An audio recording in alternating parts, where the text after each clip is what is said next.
Welcome back to another episode of Rock Boys Football. Not a team hotter across the country than Shane Beamer, the South Carolina Gamecocks. And what I love most about what this South Carolina team is doing on the football field, they're translating that momentum onto the recruiting trail as well. That win against Texas A&M at home in front of all those recruits, like you can tell this South Carolina program's got a little bit of a different pull on the high school recruiting trail than 4 months ago before we started 2024. And at the end of the day, we kind of say this all off season.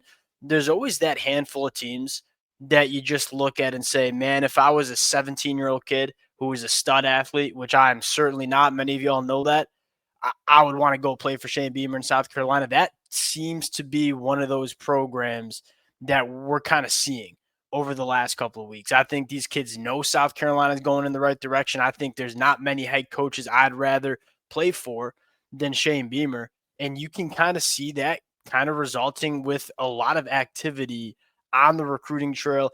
Ton of top prospects going to be on campus in the stadium for this game against Missouri.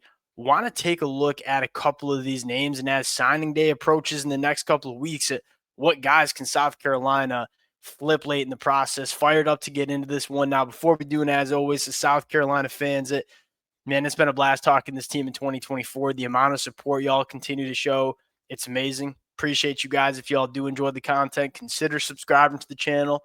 Without further ado, let's get into this one. Let's talk about the crown jewel. Dylan Stewart was the guy for South Carolina last year. Jared Smith seems to be the guy for South Carolina this year. And obviously, we kind of all know how it turned out with Dylan Stewart last year's class. Jared Smith, really intriguing prospect. Now, I don't know if he's quite as physically ready to have the year one that Dylan Stewart is having. We haven't really seen a true freshman play that level of football in the SEC along the line of scrimmage in a really long time. This kid, though, in terms of ceiling, it doesn't get much higher. And if you're Jared Smith, you're looking at Dylan Stewart, what he's doing as a true freshman, and said, this is a program that I kind of want to, follow in Dylan Stewart's path. Now you look at Jared Smith as a football player, 6'6.5", 235.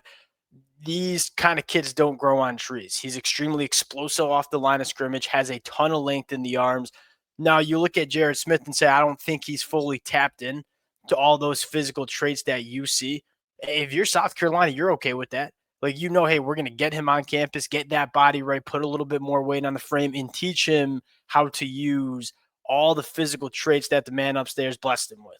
Because you look at Jared Smith and say, again, these kind of guys don't grow on trees. I don't know if he's the 25th best player in the country right now at the high school ranks. Certainly has the potential to be one of the best players in this 2025 class. And you got to give Shane Beamer a ton of credit in terms of what he's doing along the lines of scrimmage.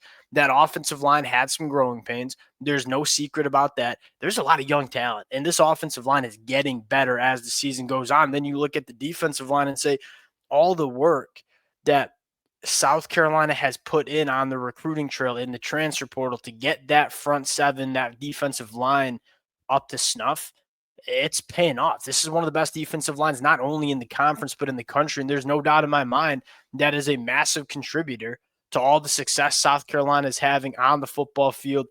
Jared Smith would be a guy that you bring in, you kind of file away maybe for a year, and then you're looking at a special football player for South Carolina. Next one I want to talk about, Donovan Murph, and this is, probably the position group that most South Carolina fans want to see get addressed in the offseason.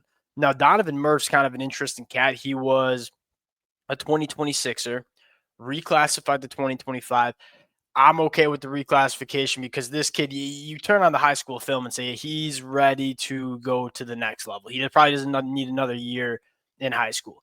What I love most about Donovan Murph is he's a very polished wide receiver. Like, he's got the physical traits, right? 6'2", buck 80, buck 90 almost. Kind of a box checker from the physical trait standpoint, has a track and field background, plays really fast. I don't know if the track times necessarily kind of accurately display the speed in which he plays the game with. And I think that's really important. A lot of times we like to get hyper focused on track times. I kind of care more if that speed can translate to the college football field.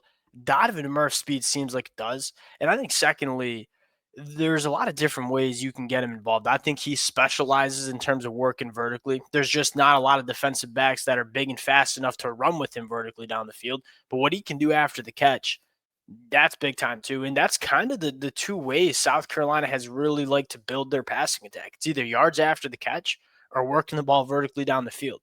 Now, I think as Lenore Sellers develops as a quarterback, you're going to see a little bit more of that intermediate passing attack. But Donovan Murph kind of fits exactly what South Carolina wants to do in this passing attack. And he's another one of those guys like you had Mazeo Bennett coming as a true freshman, make an impact. I think Donovan Murph could be another freshman that plays relatively early. Another really interesting cat that I think is trending certainly to South Carolina. That's Mike Tyler, currently committed to LSU. South Carolina's turning it up. He'll be back on campus for South Carolina this weekend. This kid's fascinating for a couple of different reasons. He's kind of that split out. Well, he doesn't play a ton of inline tight end. I guess we'll start with that. At 6'3", 225, he's not the biggest tight end that you're going to see. Really, really elite pass catcher from a couple of different standpoints. Dog after the catch, but also is a very big body that moves really, really well. Now, I think the question mark you have about Mike Tyler is, can he come into the SEC and be an inline tight end that gets it done in the run blocking department, which is obviously a very important aspect of South Carolina. Like, we know South Carolina wants to run the football. And you got to have your tight ends who are capable of blocking. What's cool about Mike Tyler is he's not necessarily there physically yet at 6'3", 225. There's no lack of effort in terms of when he wants to get involved blocking on the perimeter, he can do it. And you see a lot of these guys that might have all the physical traits to be good run blockers. They're just not that interested in doing so. That's probably the biggest differentiator. If you want to be a good tight end blocker, you just got to care about it. I think there's a lot of tight ends that just don't pride themselves in terms of blocking as a tight end. They just think of them as pass catchers, offensive weapons. Mike Tyler's the guy that can be an offensive weapon, that you can split out wide, can play in line, but he takes a lot of pride in terms of what he does as a run blocker as well. Now, for him to be a great run blocker in the SEC, you got to see him put on a little bit more weight. But at least he has that kind of, for lack of better terms, dog in him. Like, I want to get involved in the run blocking department. Next name I want to talk about, another offensive line. This is quietly South Carolina building a young, talented crop of offensive linemen. We've seen South Carolina have to rely on the transfer portal to kind of patchwork this offensive line. They're not really going to need to do that anymore because they're really starting to fill it up with kids at the high school ranks. Damola Ajidahun, Damola Ajidahun. I think that's how you say it. I practiced that before I went live. Obviously, probably didn't get it right, and my apologies.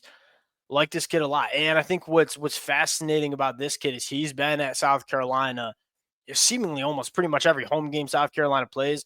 This kid's been in attendance. So he's currently committed to Georgia Tech. I feel like he's probably going to end up committing to South Carolina. What I like about him is nasty run blocker. Doesn't necessarily know what he's doing in pass protection yet, but he's a good enough athlete to be fine in pass protection. 6'6", 280, carries the weight well. You see the athleticism more when he's as a run blocker, getting to the second level, picking up backers or pulling around to the play side. So when you turn on the film, it's like, this kid's a really good athlete. I just don't think has the mechanics down as a pass protector just yet. But I'm betting on 6'6", 280, put a little weight on him, maintain the athleticism, coach him up in the run blocking department or in the pass protection department.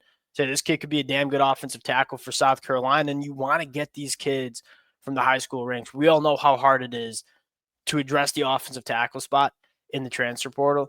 Make sure you're getting these kids at the high school ranks. This kid I really do like. And I think the most fascinating name we're going to talk about, AJ Brand, right? Down there in South Carolina, currently committed to Virginia Tech. Now, is he going to play quarterback for South Carolina or not is probably the question here. Here's my take on AJ Brand as a quarterback. He, as a thrower of the football, I think has a lot of arm talent. The mechanics are a little wonky. He throws from a really over the top and has a really long release, which is, I think, from an optimism standpoint of this kid being a quarterback, he kind of fits what South Carolina is looking for. Like, we want dynamic quarterbacks that can do stuff outside the pocket, contribute in the run game. AJ Brand's certainly that guy. He's a phenomenal athlete, makes people miss routinely. I think the question is, can he be a good enough thrower of the football to be a starting quarterback for South Carolina? I think he can be. Now, I say that saying he probably needs a year or two to kind of fix some of those mechanics because it is a very long release. It's very over the top. That being said, there is some arm talent there. And so you get him into this program, you probably redshirt him as a freshman, you probably continue to develop him as a sophomore. Year 3, year 4, year 5, I think AJ Brown, that's a guy that you maybe just take a flyer on.